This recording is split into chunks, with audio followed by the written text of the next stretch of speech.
Exams are off, but the stress hasn't gone away. The uncertainty unbearable for A-level student Maryam. Next year I'm hoping to go to university to study history, and I definitely feel quite anxious now, especially because the government hasn't outlined what the methods of grading are going to be this year.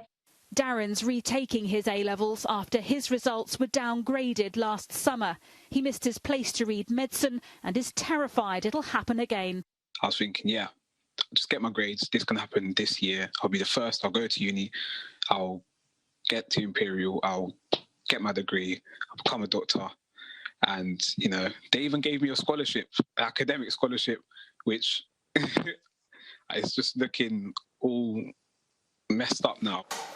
Mason and Raja are studying for their GCSEs in Albury, Birmingham. With key worker parents, they're in school, but still worried how they'll be graded. If I would have sat them, maybe I could get a higher grade than what my teachers are predicting, because I could have surprised myself or surprised others.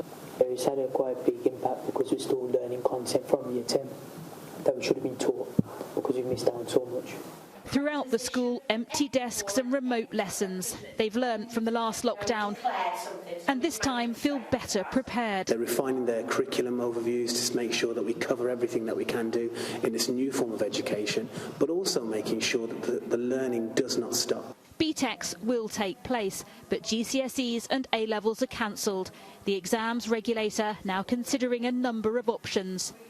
Worries too, disadvantaged children will fall behind, unable to access the internet or data for devices. Over here is Frank's uniform, all ironed and ready to go. Across the UK, homeschooling resumes. A new experience and a shock for Lauren Nolan from Poole in Dorset. She'd even got today's uniform ready. 4-year-old Frankie only started school in September. I didn't think things would get bad enough that we'd have to close the schools.